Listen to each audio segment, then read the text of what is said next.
playoffs or prospects? We're bringing this topic up today because our local baseball team, the Miami Marlins, in the playoffs last year, opted this year to go with prospects. And in the process, Todd Hollandsworth, the Marlins now have 81 losses, guaranteed a non-winning season, one loss away with 35 games to go, with yet another losing season, fresh off a season where they went to the playoffs. And obviously, Holly, we know that teams need prospects. We know you need a strong farm system, blah, blah, blah. But the sport is still Major League Baseball. And I believe, and the reason I'm bringing this up is because nobody else in the media is doing it because they either checked out or they're in the pocket of the club and don't want to piss them off and don't want to hurt their cushy little deals. But here's a team that gave some hope, and now they're going for prospects. And as a former player, I want your opinion on what it's like to be a prospect and expectations. And obviously, you were a World Series champ, what that part is like, too. Here on our Hitting with Holly channel and our program today, please, everyone, before we bring in Todd Hollandsworth, please like, subscribe. We're growing this podcast as part of the Man on Second Sports brand. We're covering everything. High school football is underway. We're going to dive into that. Maybe not today, but certainly in the upcoming weeks. Fall baseball be coming up too. And with that, Todd Hollandsworth, again, it's like if you're a fan, you were there last year, and you opted to not go for it, force a rebuild, and now we're prospect hugging and watching all the time in Miami. Yeah. It really. I feel for the fans. I mean, I guess that's really what it comes down to. It's so interesting because I look at the life that I've lived and my connection, to the ball club itself. The story that was told when I was a Los Angeles Dodger coming up as a rookie, looking at the Miami Marlins, thinking of them as an expansion team when they came in and, growing in the different avenues that teams choose to develop players, free agents, develop their organization. It varies. It varies by market, certainly varies by city and dynamic. And I guess the thing that pains me the most is that I literally live in a baseball community here in South Florida. And I'm just around baseball people all day long. These people are here. They love baseball. Their kids all play baseball. They want more baseball. Yet the Marlins, unfortunately, have just continued to turn over the same process. We'll call it that. For about, what is it? Almost 30 years now. And it's been the same story. This isn't an unfortunate one. In terms of, it's unfortunate for the fans, but it's not like, I guess my response is, and my emotional response to it is, I'm probably more numb to it. And I think most fans are just numb to it now. And it's like, I know you, Joe, and me, we feel like we have this reaction to what we see and this idea that, okay, well, we're not going to win for the next 2 or 3 years. We're going to do the prospect thing again. This story has been told. It's, we've lived it, we've seen it, we've told it, we've gone through it. As a player, it's okay to, when you're in the minor leagues and you're coming through the system, it's kind of the idea, like, you want to, know that there's some hope that you're going to get a shot at the big leagues. And you think about an organization that says, hey, listen, everybody, we're committing to the prospects. We're committing to the next generation. Well, that could be me. I'm part of that next generation. And it kind of instills hope, not in the, the first rounder, the second rounder, the third rounder. Those guys, at some point are probably going to step on a big league field and be given the opportunity to prove, even where they got drafted. But what I'm talking about, it's just more of a, guys in the, the 10th round, the 15th round, where there's this hope and there's this optimism where it's like, maybe they were a fringe, a good player in college, but maybe they're a fringe big league ball player, but there's this hope because there's an organization and it's rebuilding. But the truth of the matter is that this has never really ever played itself out in Miami. And that's the unfortunate thing, is that, even the idea of developing your own, which they've done at a very, very high level. They've developed big league ball players before. They've They've developed big league hitters before, which is, I mean, this is Miami. It's not the greatest place in the world to hit, but they have developed hitters. They've developed home run hitters. They've developed power guys. They've developed speed guys. They have been able to make good decisions as far as their system goes. But the product on the major league field, which is where this conversation has to kind of start, stop, and end, really, when we get to it, hasn't been good enough. I mean, really, and that's why the fans check out. It's why the fans don't go. It's why when you see highlights now of Marlins games, most people are tuning in to see not who their favorite Marlin is. Really, it's who are the Marlins playing? Are they playing the Mets? Let's pay attention. Are they playing the Phillies? The other teams in the division. Maybe the Dodgers are in town and we're all going to pay attention. But that's kind of what it's become, and it's unfortunate. Even in our 03 run, we felt a little bit of it, but it always instilled in me optimism. In 03, so again, I'm talking 20 years ago, we made our run. We got our acts together. We started waking up late May. Our manager was fired. Jeff Torborg was out the door. Jack McKeon came on board. And it really wasn't so much of what Jack did in changing the culture in the clubhouse. It was more about the players becoming accountable for what we were putting out there on the field. And the reality is we knew that we had a good enough talent to compete with anybody. We just weren't playing well as a team. And we just finally talked it out, if you will, really in the clubhouse behind closed doors. And things started to materialize. Guys started to kind of find their roles. We got some infusion of talent, Dontrell Willis's, Miguel Cabrera. These guys came in. They played like, big league vets, even at a young age, but they were also growing up in a healthy clubhouse. And we also had veteran talent around them. So my point in that is that we kind of found our way. But even through the journey, I remember, playing the Yankees, obviously, in the World Series and, the great NLCS against the Chicago Cubs, which is, everybody certainly remembers that. We were still in our stadium, the old stadium, Pro Player at the time, I believe is what it was called, right? And, it seats almost 70,000 people. And we knew that when we were playing those teams, like we would see the reaction to the action on the field and everything that was going on. And there were more Yankees fans and there were more Cubs fans than there were Marlins fans. And this was in, the biggest moments that there are in our sport.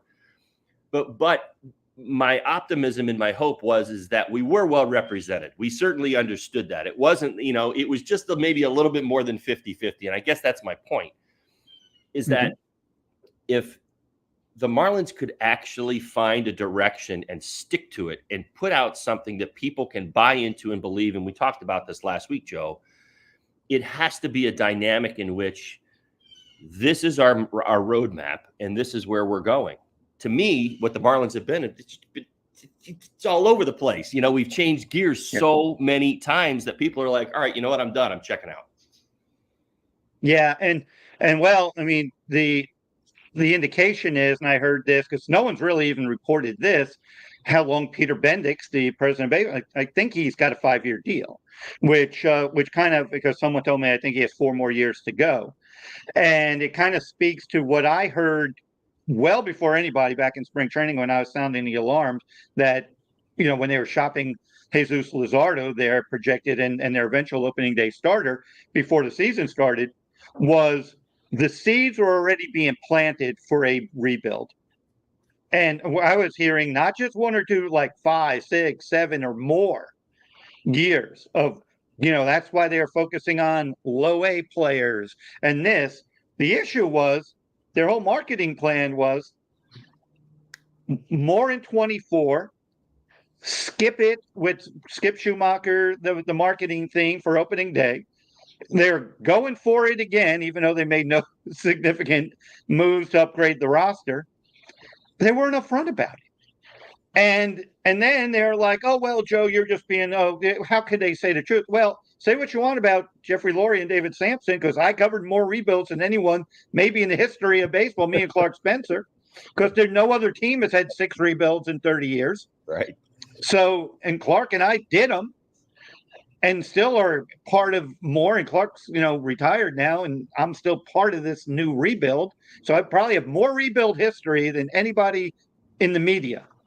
And yet, they never lied about it. They made it clear. Hey, look, it didn't work. We had to do this. Yes, we moved. They're always there, accountable. Taking the heat, saying this, agree or disagree with them.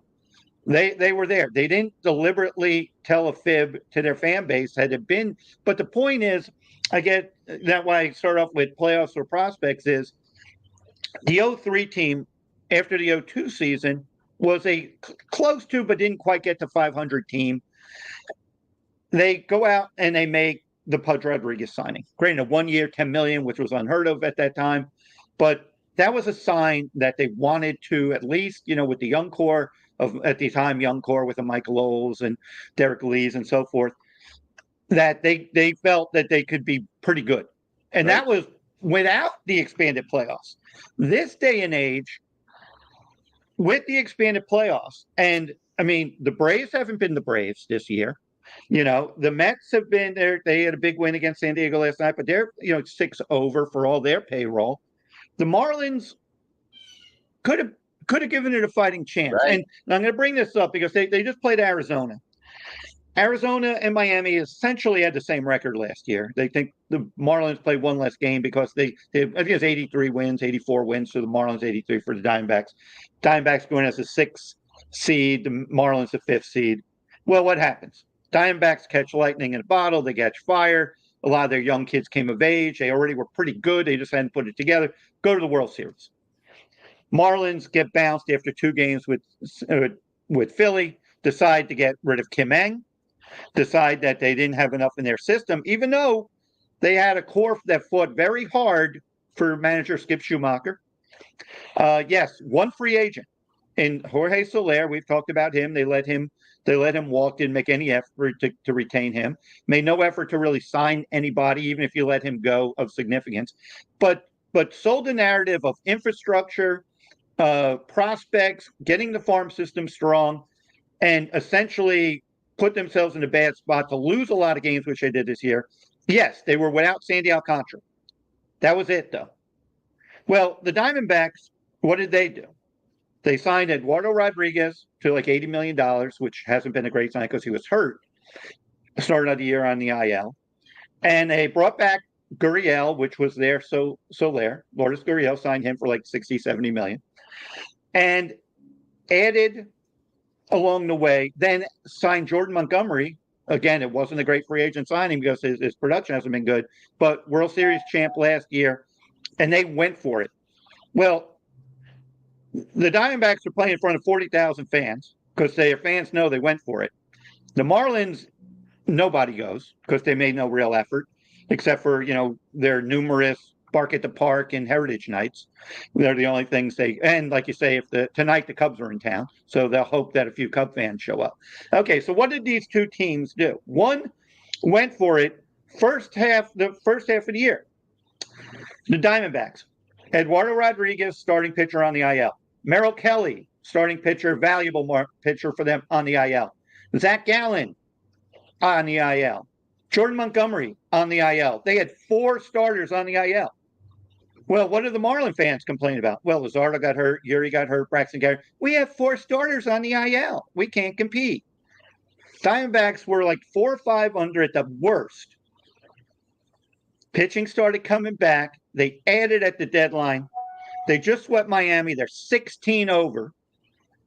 Have a shot at catching the Dodgers. Probably won't do it, but certainly in a great spot to be first or second in the wild card and barring a complete collapse. Like if they go essentially 500 the rest of the way, they're in at 87, 88 wins. And the Marlins, because they have 72 wins. So I got the standings in front. 72 wins right now. The Marlins chose to go the other way. They're at 81 losses right now. So 90 losses is a given, and 100 losses is very likely. So I bring that up and in 2 directions. An organization, one's playing in front of big crowds, an energized fan base, and even if the Diamondbacks fell short, and they're not in yet, obviously, their fan base would say they went for it. The Marlin fan base and the people that counter with me is they're all risk averse. Well, if they signed Soler, he may not have done well. If they signed a Rise, he may not have done well. And so where do you feel the obligation of an organization is? Right. If you're going to be risk adverse, you're never going to go for it. Well, I mean, Joe, a lot of what you're describing are character traits of not just human beings, but the collective unit and the body itself, and the people that run, the organization itself. I mean, that's where much of what you're saying goes, and that's where the disconnect starts, in my opinion. Really in Miami, in that there's been multiple ownership groups, there's been multiple front offices, there's been there's just constant change and constant turnover. There's been as much turnover really in the front office as there's been on the field. And you see what I'm saying? Not to interrupt, more is coming because they just fired a bunch of people in the front office and a bunch of scouts. It's all connected, Joe. See, I mean, it's just the way that it works. I mean, when you understand, we talked about it, I think, last week, and we were kind of talking about the St. Louis Cardinals, a team that I grew up watching. I never played for the Cardinals, but it was very even obvious as an opposing player to the organization. And I grew up in a loyal organization, although when I was in Los Angeles, there was a lot more transition with the Dodgers. But again, you look at the loyal organizations, and the organizational philosophy starts and stops at the top, and it works its way down, and it fills into your fan base, and your fan base starts to buy into what you sell. And if you're going to maintain that mindset of half empty, you're always going to be half empty. If you're going to look at it half full, you'll always be half full. The word that comes to my mind when I hear all of these things, and I think of how clubhouses work, dugouts work, I can speak very little to front offices. I've never been part of one, so I'm kind of stepping outside a little bit here. But everything else that goes, even in the media, which I've done a lot of over the last 20 years. So the word that comes to mind is loyalty. And when the loyalty is there, and it works its way into the organization, from the people who are at the top to the people who work right underneath them, to the people who are running the team on the field, to the players on the field, the word loyalty matters. It's to me, it's always kind of been the word. When that loyalty is there, it covers a lot. And I remember, I'll give you an example. And I'm a great example of this is because this is how my first few years went. 1996, I'm the National League Rookie of the Year. Everything's great. Roses, 72 and sunny. Perfect. Everything's going good. Another Rookie of the Year for the Dodgers. Struggled my second year. Battled injuries my third year and struggled a little bit. Fourth year, got it together. Fifth year, struggled a little bit. And then I was on my way out. But that's kind of just a short sample of my journey. But through all of that, there was never a day inside the organization with a hitting coach, with a front office person, with a general manager, with an owner, with anybody that wasn't 100% positive, and we're standing behind you. And we're going to help, we're going to help you find your stroke. I remember in 97, because, to me, the roof was caving in, and I couldn't find my swing, couldn't get my timing down. I was struggling, hovering around 250 really all year long, not hitting for power, not doing the things that I had done the year before. We're behind you. We're going to get this right. Worked with me early. Just simply put, we're going to do everything in their ability to make me better. And not only did it obviously feel, good to be loved by my organization, but they were backing it up with the effort. See what I'm saying? It's like, so you look at the word loyalty, and it kind of covers a broad, it's a broad blanket over the whole thing. And inside of that loyalty are the people who understand good leaders create good workers, and good workers create good results. I mean, this is kind of how it all works out. But when you constantly have transition, people around baseball look at Miami, and even when Miami was kind of starting out, I go all the way back to 97. I mean, I was in the big leagues with LA, and that first sell-off, the Sheffield group, Bonilla, the guys who won the World Series in 1998, they did that. Yeah, right. Yep. I mean, and so it creates this atmosphere of instability. And so even as the players, you start to identify that instability.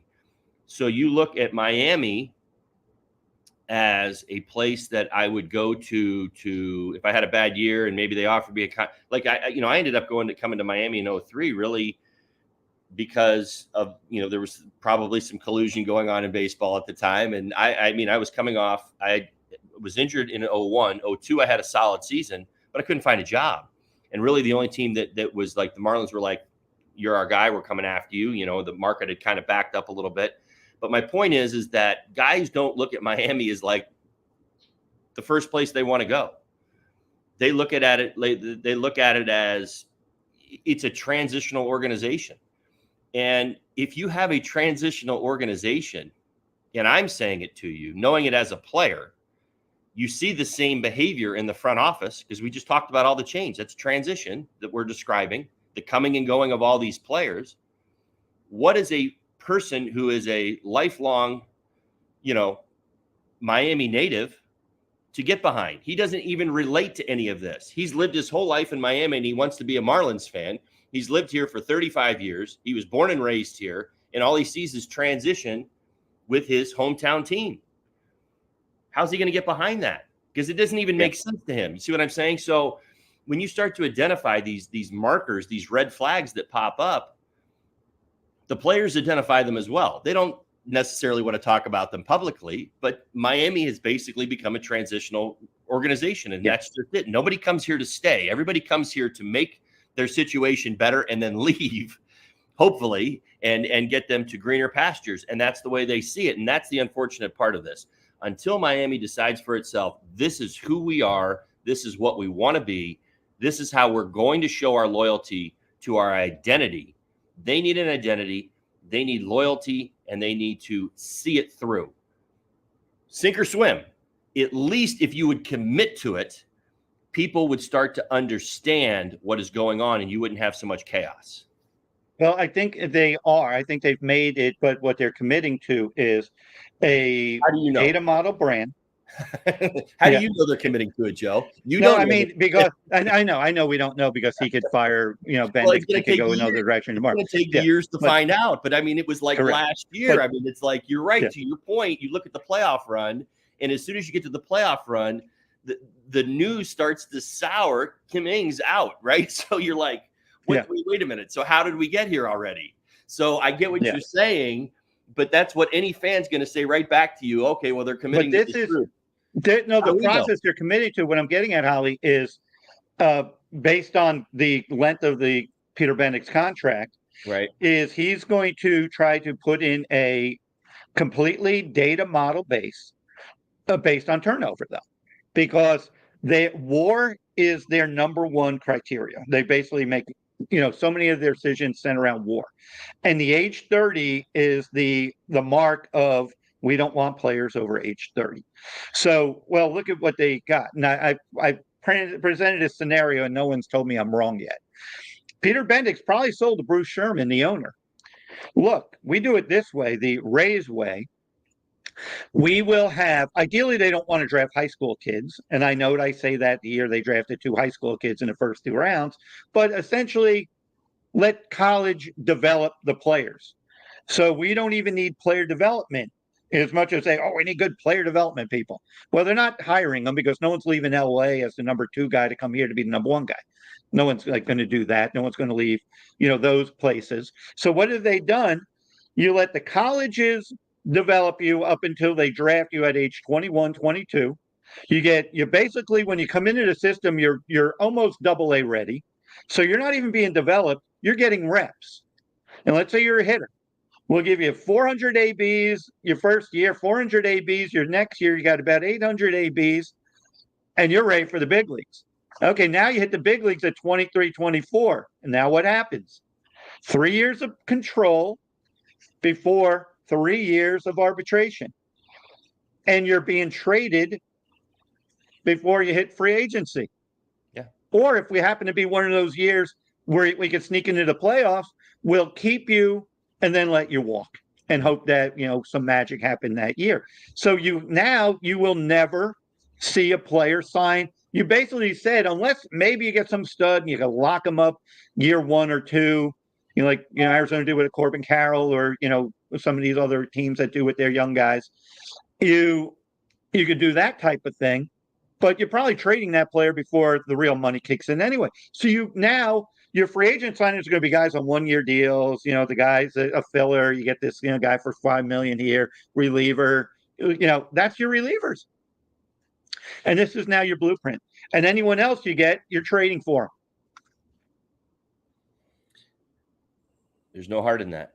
There's no heart. It's just. But this is what the analytical mindset is. I understand. I mean, I'm with you, Joe. I mean, I get it. But there's no heart, and this game is predicated on that. It's the number one key ingredient. Everybody asks, all the time. We talk about the five standards for which we measure baseball players, and then you throw in the sixth one, which is baseball DNA. Baseball, the key ingredient to baseball DNA is heart. And when you have heart, that's really, honestly, it's more valuable than the other five, really, because this is it's an individual that won't be denied. But when you roll out a game plan like that and you don't play with heart and you don't have the integrity and you don't have the character, it's not going to work, because we're not just talking about individuals here. We're talking about a team sport, and we're trying to find the key to how a team wins, doing things individually, but doing them collectively as the group. And when there's no heart, and when that doesn't, when that's put out there, it'll never work. It won't work. I just know it won't. That no World Series team. It's so interesting, because I always remember the key ingredients to our group in 2003 when we came together and we ended up winning it. And then talking to other guys who won World Series, and it was always the same key ingredients. And it had nothing to do with baseball ability, had nothing to do with who was hot at the time. It had so much more to do with character, heart, love of the game, find a way to win, doing the things that make champions, doing the things. These things resonate through all professional sports. We're just playing different sports: football, baseball, basketball, soccer, whatever, wherever you want to go with all of that. The reality is you have to play with your heart. Your heart has to be pounding out of your chest. You have to have the enthusiasm and the excitement and the will to win. And it has to be greater than yourself. And when that mindset that you just mapped out, it really creates an individual's mindset. I want to be great for me. The best thing that you could ever do is create an organization that wants players to not only be great for themselves, but to be great for us. Be great for us. Be great for our team. Be great for our community. Be great for your teammates. Be great for everybody. When that starts to kick in, that's when you start to see winning. And until that happens, you won't win. So I can already tell you right now, it won't work, because you will have individual players. You may have a random year where your guys all hit at the same time. You know what I mean? Literally, sometimes hit all at the same time, and the offense is clicking and everything's kind of coming together. But most teams, the way that it generally works is that you have hots and colds, and we go through the hots and colds. We play 162 games. You go through the hots and the colds throughout the year, and I remember how many times I've walked back from the batter's box. A teammate of mine's like, "I got you, I got this." With the mindset was, I didn't come through. The guy behind me is going to get it done. You know what I'm saying? It's like, and that's the idea. We don't possess that here in Miami yet. That mindset does not exist. You can't turn baseball players into robots. In fact, I would say this, and again, it's my opinion, but we're the one sport that you have to be so very careful with this, because there is so much individualism in our sport as opposed to how, just generally how it's played and how it works, that you're always running the risk, and there's always a chance that you could slip into that no matter how good you are. Because, I've seen it too many times. Teams get to this point in the season, we use the Marlins, for example. They're at 81 losses. What do the players start to play for at this stage? There's still almost 40 games left. What are they going to play for? What are they playing for? Are they playing for the team? Are they playing for themselves? Well, they're all playing this show. Yeah, they're obviously playing for themselves, because there's no team concept. They're playing for themselves. See, that's what I'm saying. They're playing for their numbers. They're playing for maybe their job next year. They're playing for maybe their next new destination. The loyalty or the idea of let's build something has evaporated. It's gone. It's been lost in all this transition, and that's what ends up happening. And then and so the key ingredients for me that have been lacking in Miami for an extended period of time are things that are beyond measurable. And that's the unfortunate part of this, is that the heart, the soul, the integrity, the character, the willingness, the community, the want, the desire, the love of the game and the sport is the key. And it's lacked here in Miami probably more than other places, but that's really the truth of the matter, in my opinion. Yeah, no doubt. And I want you to kind of, as a former player, to kind of take us through what it might be like for these players. And that's where I think there's a lot of deception, because I'm not even sure. Like, some people will say, "Oh, Joe, well, they're evaluating these guys now." Well, I remember Jack McKeon would always say September call-ups are always very hard to evaluate. Yeah. And essentially, yes, we could say the calendar is not yet September, but the Marlins have been a September call-up team for a couple of weeks now. After they traded 9 players from last year's playoff team at the end of July, 10 total when you count Luis Arraez being traded in May.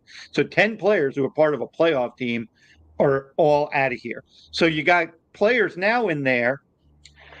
Are we really getting an accurate read on who these players are? Because what is it like for, when you're playing a team like Miami, if you're a contender, you come in here, obviously you want to win, but a lot of these are unknown guys. And, you may have been on the road playing, 3 games against, the Braves. Let's say the Phillies were in town. They just played 3 against the Braves in Atlanta, and they come in here. Obviously, that Atlanta series is really big for them. Then you come here and you're facing a lot of guys you don't know. Some of these guys' numbers are coming against lower leverage relievers. There's maybe you're blowing out your high leverage relievers in the series in Atlanta. If you're the Phillies, and your lower leverage guys are going to kind of get more of those higher leverage opportunities. So I guess what I'm saying is this is kind of garbage time. So how much are we really evaluating what we got? Other than you could see, guy's got a good swing. Guy looks like he can play a bit. Guy's athletic. Guy's got some speed, got some tools. What are we really seeing? Because like you say, we're seeing a collection of a couple of guys taking advantage of the opportunities with good numbers. So a couple of guys really struggling, and no real anything holding it together, no real purpose to play. There's definitely something worth watching. I mean, at least in terms of the individual. The individual understands. I mean, we all understand as former player. I mean, I certainly understand this as a former player. The games matter, and of course, you're going out there to play inspiring baseball for yourself. I mean, of course, you're on display. You've been given. You're in a big league, uniform. You're trying to do what God's given you the opportunity to do. But my point is that the reason it's so hard to measure is because the pressure's off. There's no lasting effects. And what I mean by that is, when the season starts, expectations are high and everybody's excited for opening day and everybody's got a chance to win a World Series that year. Everybody's at 0-0. Here we go. You start to lose that, and it starts again, feed into the individual side, and it gets away from, showing up ready and playing with that. Well, I'll make it real simple. This doesn't need to be a long drawn out answer. When you're playing games that matter, the butterflies in your belly are big time when first pitch comes around and you're excited. The crowd's alive. People are there. People are paying attention. When you're playing games like this, they're not. It's just really that simple. And so that little bit of adrenaline, that excitement, it goes away in games like this. And so, the Marlins take a bad loss. It's a lot easier to bounce back at this stage of the game because it's like, well, we've already lost 81 games. We lose 9-0 tonight, then, we'll just come get them tomorrow. And so, again, it just really starts to feed more of that individual side of the game. So, I mean, granted, you got to go out there and perform each and every day. But the fire is kind of what I'm talking about. That fire that every big league player has on opening day kind of gets knocked down just a bit when you get to games that don't matter so much. It's a great answer, and I'm so glad you said it the way you did, because that's true. Because the Pirates, for example, they've had a strong year for many ways, but in the last month or so, they've had some big series against some teams that were more seasoned than them, and their inexperience was exposed. I think they got swept by the Padres, and literally blew leads in the 9th inning, like every game, and then lost in either extra innings or in the 9th inning. But they just couldn't close the deal, and you just kind of saw that as well as the Pirates have done, they weren't ready for prime time, if that cliche. And so I agree with you that we don't know, last year's Marlins team showed they were like they stood up. They had injuries at the late in the year. If they lost somebody, and John Birdie came up with a big hit, or Soler hit a homer, or Rise had a 5-hit game, guys were doing stuff that were like, hey, they're dangerous, even though they didn't finish 10 or 15 over. They were like, this is a scrappy team that you got to show up and play. And now, like you say, when you're playing for nothing, how do I know if that player is a legit middle of the order bat? You How do don't. I know? If he goes 0 for 3 and they're down 4 runs in the ninth inning and he hits a 3-run homer and we lose 4-3. Okay, is that guy a legit stud? They're different games, Joe. I mean, they're different types of games. Again, we mentioned a little bit of this last week. I mean, I always told you that I always tell you the key ingredient to championships teams that win the World Series know how to win a variety of ways. And what I mean by that is that when the offense goes cold, the pitching picks it up. When the pitching doesn't, and the offense needs a little bit more, they find ways to do it.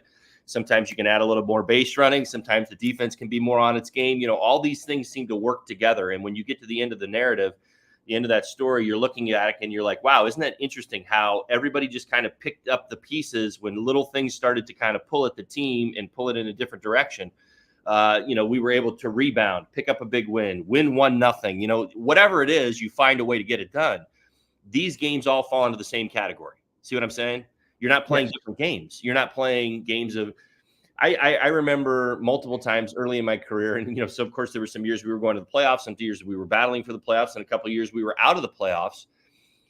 I remember getting to the field in September games. We're out of it, the other team's in it, and that was like literally the only thing on my mind that day was to take these dudes down. We're not going to win. They're not going to win with us. You know what I mean? Like that was my mindset, and that was the fire in my belly that day. The fire in my belly was, all right, we're going to do everything we can to knock these dudes out of the playoffs. And then we're going to go play the next team who they're battling against. And it's going to be the same mindset against them as well. So on the other side of it, that's what the mindset ultimately becomes. But the idea behind it is that you do have to find those things that inspire you to play inspiring baseball. Yeah. Change does not promote. There has to be a cohesiveness organizationally, 100% cohesiveness. It's so interesting to me. And I'll just mention this just because I saw it last night and I saw it on the ticker and I was watching MLB Network. I was watching the games out west. I think I was watching Mets Padres, and I was kind of watching the scroll. The ticker, and of course runs across the ticker that Scott Service had been removed as the manager in Seattle. Sure, the man. Yeah. And of course my mind's kind of wandering because I had just watched the Mariners play the Dodgers. And I know the Mariners struggles. They've been striking out a lot. Their offense has been, they've just kind of had one of those years. And they let their leader go, who was being spoken of so differently 700 days ago. You know what I mean? 700 days ago, everybody's like, we got to lock him up. I mean, this is our guy. We're moving in the right direction. And you see how fast that turns. Do you really think that Scott Service changed who he was from one position to another in that span of 700 days? I really doubt it. Scott Service is a guy who knows this game, has lived this game, who loves this game. His managerial style has been his managerial style when they were busy surprising everybody in the American League just a few years ago to where we are today, and here he is being dismissed. At the same time, I see across the ticker, down in Southern California, down with the Angels, that the general manager was extended for 2 years. And I know that our perspective of what the Angels are going through right now, of course, they want to get their superstar Trout on the field. They just lost Ohtani, obviously, from a year ago. And so they're a very different team. But my point in saying that is, well, if I were an Angel fan, at least I feel like I'm moving in the right direction, even though we know this year's not our year. We know that they're committed to the process and to the way. And at the same time, you're also getting a glimpse of the urgency of when you get to winning, what that feels like. And it's a very short window, and in lifespans become shorter. But in comparing the two, loyalty has to exist. It has to permeate, percolate, run through the organization on some level. It has to be there, or the players will pick up on it. And if the players pick up on it, they're not going to give you the same level of heart and expectation. I told you, You remember Jazz when Jazz left here in Miami? Yeah. I said the best thing that will happen to Jazz is that he is going to an organization of a high level of accountability, and it will either sink him or it will bring the best out of him. Mm-hmm. And Jazz has truly played like an all-star. I guess he's going to get back on the field here. I thought it was so interesting. You know, Jazz had an injury. I believe he hurt his knee. His elbow. His elbow. Right. Elbow, yeah. Elbow on the left home. Right. Yeah. The report that came out originally was that they were hoping to get him back by September. And here is Jazz coming back 10 days early. There are all sorts of messages for us to all pick up on in what is going on in that one particular situation. He is playing in an organization of accountability. He's inspired. His heart is beating out of his chest because he wants to win with the Yankees, and he's playing at an incredibly high level. You see how all of this starts to come together?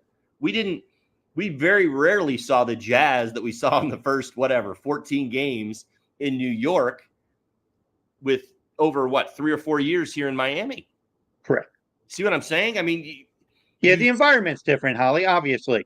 The environment. That's my point. That's my point. That is exactly my point. And everybody can't be the Yankees. But my point is that you have to have some form of this is who we are and have your players buy into that.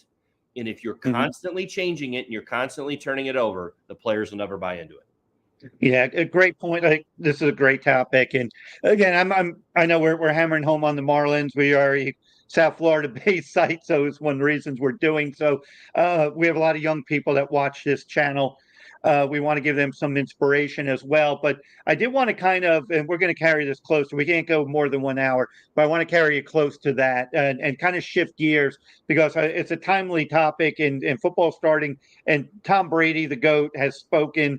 And Holly, I like this retired Tom Brady, because he was just on, he's going to do broadcasting now. He was just on with Stephen A. Smith in a great interview. I think they were kind of promoting the start of the football season and maybe reintroduce some of the broadcasters in those roles, because Peyton Manning did a sit down with Stephen A. that day too, as they're on stage somewhere.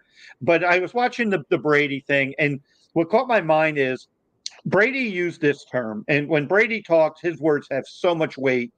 He said, and he's referring to football, but we could tie it into baseball and pretty much all sports. He goes, there's been a dumbing down of the sport. There's a lot more mediocrity.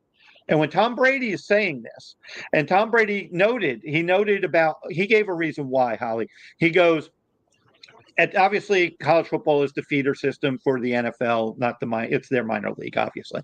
He notes now with the transfer portal and the instability at the college level, and this is Brady's words. He said, there are no more college football programs anymore. They're college football teams. Because if you're not happy at this program, you're going from team to team. So your roster is constantly shifting over. You're coaching to a pacified player mentality. Yes, you may have your standards, this and that. But Brady pointed this out. He said, obviously, people know Tom Brady's story. He was obviously goes to Michigan, spent 5 years there. He started off 7th string, eventually worked his way over a matter of years to 3rd string, till eventually starter, to obviously the NFL. Originally in New England, the backup for Drew Bledsoe, before he became a starter and became the GOAT and all the rings and all that came with being Tom Brady. But Brady said, those years in Michigan, he said, I was in a pro-style offense system at college. I learned how to read defenses, how to, read pass protections and feel everything he needed to know. Learn the timing aspects and all those things that he felt all of that. And then when he went to New England under Belichick's system, he was able to observe before his break came. So all this development has led to, and he noted, he goes, there are rookie quarterbacks who are on the field who have no business being on the field, but he says we've dumbed the sport down so much that we have allowed them the fighting chance to be on the field. I found it very fascinating because it obviously ties into kind of a societal mindset too, but let's stick to sports. It obviously ties into baseball, but your thoughts on what Brady said? Oh, it ties very well into what I just spoke on when talking about loyalty. I mean, it really does. We used to hear Michael Jordan talk about this all the time, and it always caught my ears. Of course, I lived it and I understood it. I mean, as an athlete, of course, hearing him speak it, and of course, it carries much more weight when it comes from the greatest basketball player of all time. Trials and tribulations make you who you are. I mean, it's just that simple. I mean, I don't probably shouldn't be smiling at that statement, but it's the truth. I mean, it's the way that it works. And what Tom Brady is basically describing is the system that is now in play, the system that probably isn't as obvious in baseball, but it is what we just described in the word loyalty. You know, when you used to commit yourself to a program and you hop on board and you say, okay, I'm third string, you know, as an individual, your objective is, okay, how do I get in front of the guy that's in front of me? How do I outperform him?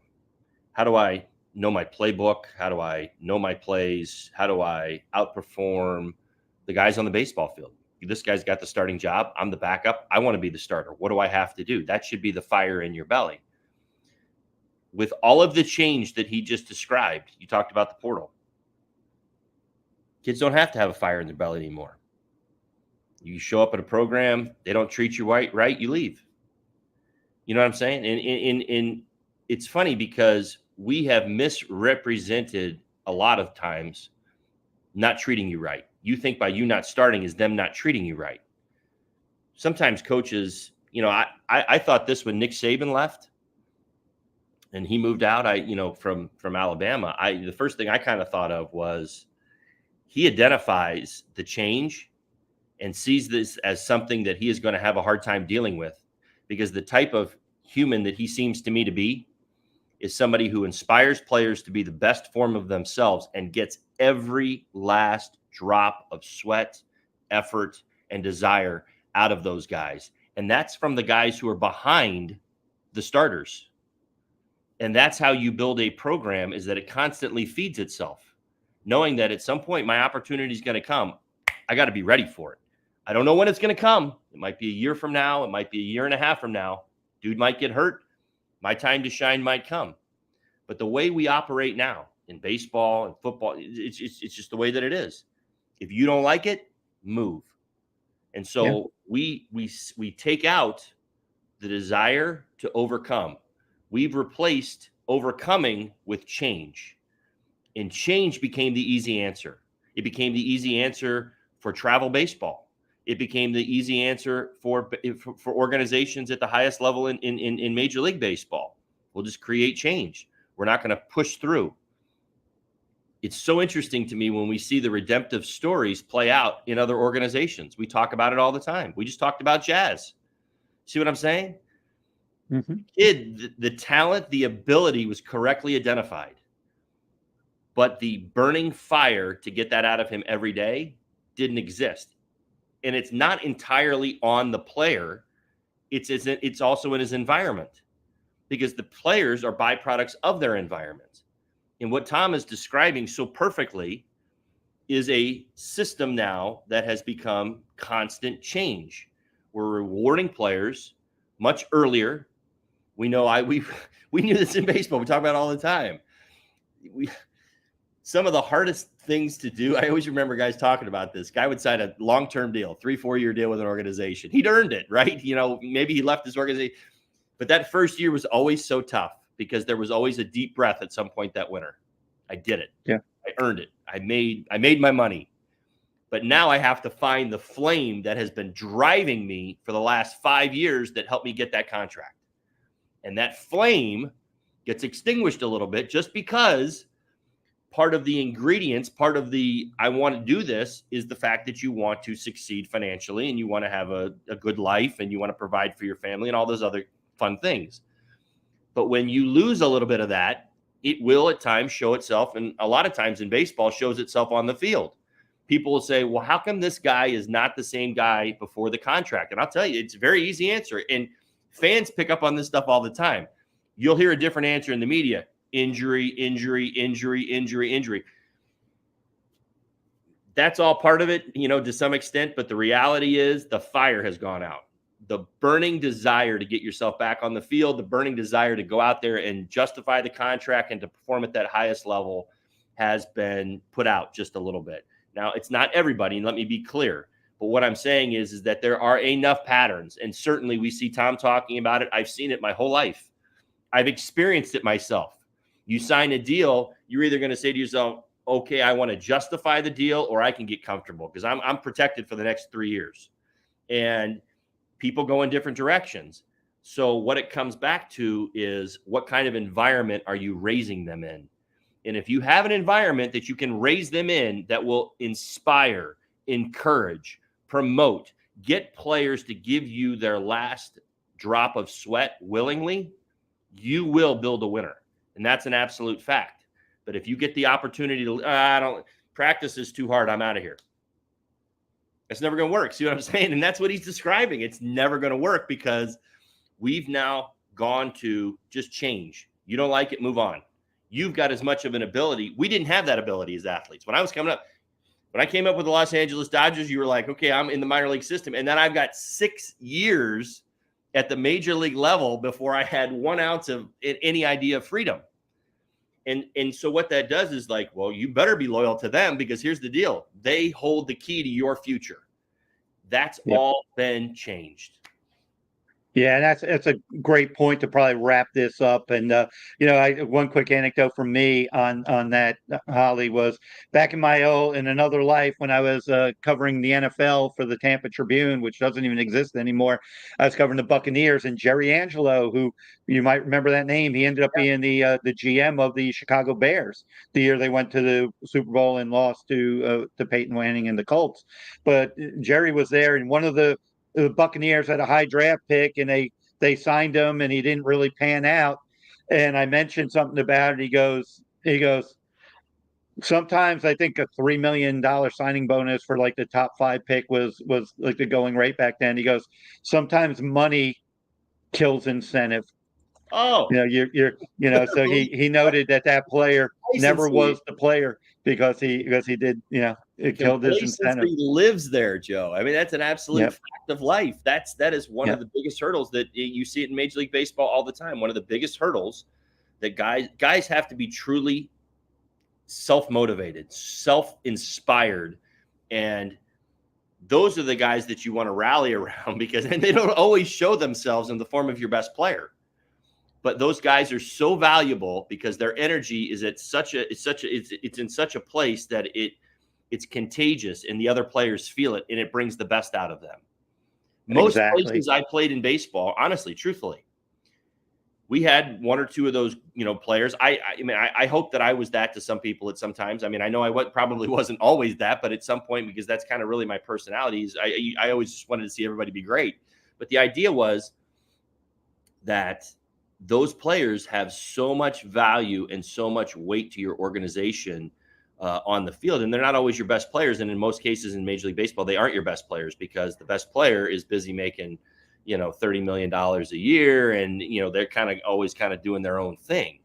So it was always so interesting to me. I think of the superstars that played in my era, my generation. And, just incidentally, they all kind of align with the guy, the teams that were winning championships at that time. I mean, it's just, I guess, the way that it makes sense to me. I look at it, and the guys, even the ones who got paid a lot of money to do it, were fire in their pants, like never back down, never taking a bat off, never take a game off, weren't interested in days. I mean, there was a time, Joe, where, I would see managers be like, okay, we'd go to Superstar and, the dude wanted to play 162 and it would be like, I'm giving you a day off today. And he's like, absolutely not. And when I mean, like, this isn't like a pleasant conversation. This is, you're not taking me out of the lineup. Yeah. And we've kind of gone to the other side now where it's like, okay, well, our starters need to go 5 innings and we're not going to ask too much more of them. And we're going to give guys days off because we found that they're better. They're better, their energy levels are better. Their bodies are recovering better with a day or 2 off a week, all of that stuff. But you know what else you're doing? You're also sending a message to everybody else that's around you. Yeah, exactly. And we are going to wrap it up on that note. Todd Hollandsworth, thanks again. I think it was a very valuable show. I hope our audience got something out of this. We don't hold back here, folks. We tell what we think and tell it like it is, and we hope you are tuning in. The channel's going to have a lot more. Obviously, the Hitting with Holly is a big part of what we're doing. Everyone, young people, I hope you pick up stuff, but stay your course and keep your heart and your dedication going the right spot. Amen. With that, we will, please like, subscribe, follow all the content here on the channel, and we will catch you in the next video.